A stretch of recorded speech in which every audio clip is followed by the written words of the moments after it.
सत्यवती के चित्रांगद और विचित्रवीर्य नामक 2 पुत्र हुए।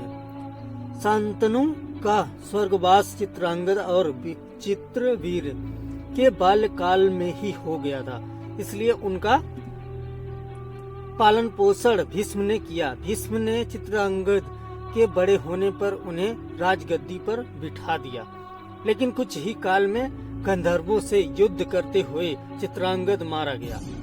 इस पर भीष्म ने उनके अनुज विचित्रवीर्य को राज्य सौंप दिया। अब भीष्म को विचित्रवीर्य के विवाह की चिंता हुई। उन्हीं दिनों काशी राज की 3 कन्याओं अम्बा, अंबिका और अम्बालिका का स्वयंवर होने वाला था। उनके स्वयंवर में जाकर अकेले ही भीष्म ने वहां आए समस्त राजाओं को परास्त कर दिया और तीनों कन्याओं का हरण करके हस्तिनापुर ले आए। बड़ी कन्या अम्बा ने भीष्म को बताया कि वह अपना तन मन राज साल्व को अर्पित कर चुकी है। उसकी बात सुनकर भीष्म ने उसे राजा साल्व के पास भिजवा दिया और अंबिका और अम्बालिका का विवाह विचित्रवीर्य के साथ करवा दिया।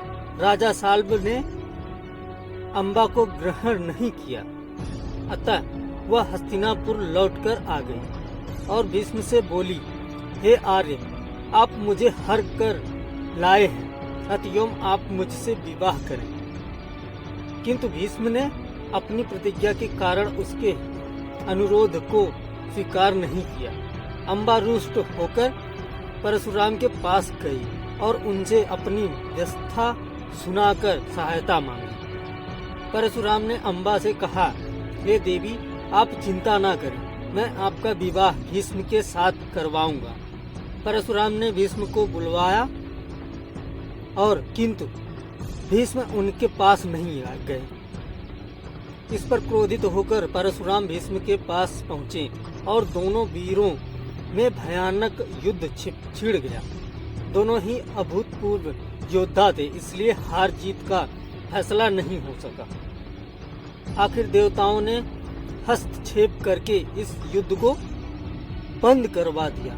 अम्बा निराश होकर वन में तपस्या करने चली गई।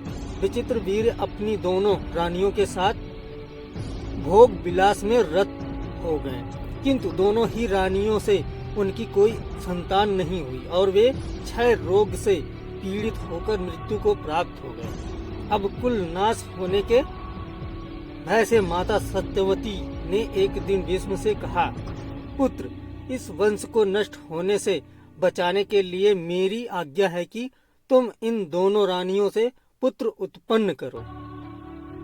माता की बात सुनकर भीष्म ने कहा, माता, मैं अपनी प्रतिज्ञा किसी भी स्थिति में भंग नहीं कर सकता। यह सुनकर माता सत्यवती को अत्यंत दुख हुआ। अचानक उन्हें अपने पुत्र वेदव्यास का स्मरण हो आया। स्मरण करते ही वेदव्यास वहां उपस्थित हो गए।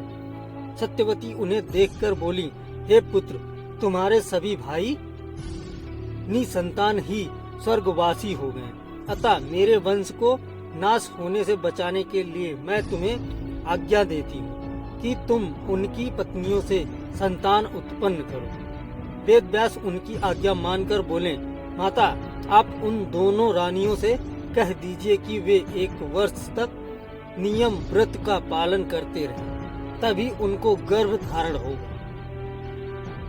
1 वर्ष व्यतीत हो जाने पर वेदव्यास सबसे पहले बड़ी रानी अंबिका के पास गए। अंबिका ने उनके तेज से डरकर अपने नेत्र बंद कर लिए।